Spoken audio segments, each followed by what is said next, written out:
was 236 crores.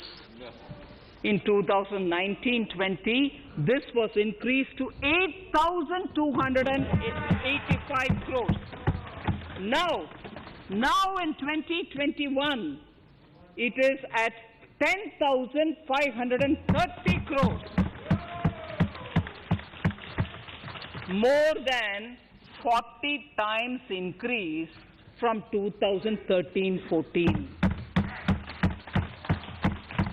The receipts to cotton farmers have seen a stupendous increase from 90 crores in 2013-14 to 25,974 crores I'm giving you data as of 27th January 2021. This is bound to increase from 90 crores for cotton farmers in 2013-14 to 25,974 crores in 2021. All the details in complete narration is available in Annexure 4 to my speech.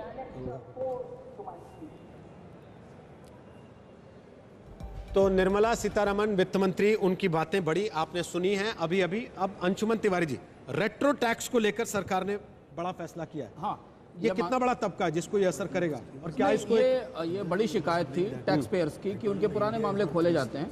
तो जो वित्त मंत्री ने घोषणा की उस हिसाब से पुरानी सीमाएं थी कि 6 साल पुराने मामले खोले जा सकते हैं, केवल 3 साल पुराने मामले खोले जाएंगे, और अगर सीरियस टैक्स इवेजन है तो 10 साल वाला एक्सेप्शन रहेगा। पर ये बड़ी डिमांड थी और रेट्रो टैक्स को लेकर काफ़ी सवाल भी उठते थे इसे लेकर। तो इसमें ये अगर ये नियम, अभी हमारे पास नोटिफिकेशन नहीं है उसमें क्या चीज़ें आती, लेकिन उन्होंने घोषणा की है। एक दूसरी घोषणा जो टैक्स से रिलेटेड वो ये है कि जो 75 साल से ऊपर के बुजुर्ग हैं उन्हें अगर वो पेंशन और इंटरेस्ट से इनकम लेते हैं तो उन्हें इनकम टैक्स रिटर्न नहीं फाइल करना होगा, यानी वो रिटर्न भरने की शर्त से उनकी मुक्ति हो गई। बहुत इंडिया को बढ़ावा मिलेगा। और ये जो 4.5 लाख करोड़ की इंडस्ट्री है, ये पिछले साल तक यानी आने वाले साल को पूरा करेंगी तो 6 लाख करोड़ की हो जाएगी, और ये देश में सबसे ज़्यादा एम्प्लॉयमेंट पोटेंशियल देने वाली इंडस्ट्री है।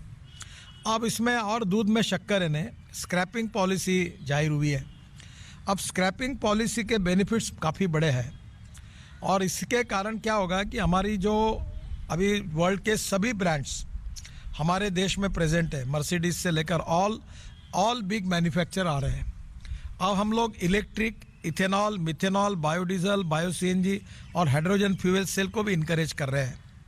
और कल अभी आने वाले 4-5 दिन में, अगले सप्ताह में शायद मीटिंग तय हुई है, प्रधानमंत्री जी के साइंटिफिक एडवाइज़र राघवन साहब, नीति आयोग और हमने ये जो लिथियम आयन बैटरी होती है, ये लिथियम आयन हमारे देश में नहीं है, तो इसका अल्टरनेटिव जो है एयर आयन और अलग दूसरे मेटल के आयन, एल्यूमिनियम या स्टील आयन, तो इसके आधार पर हमारी बैटरी बने और इसमें रिसर्च हो ताकि हमारी ऑटोमोबाइल इंडस्ट्री जो है स्वावलंबी बने, और हम लोग हमारे वर्ल्ड में हमारी टेक्नोलॉजी के आधार पर हमें कोई इंपोर्ट करने की आवश्यकता नहीं पड़े।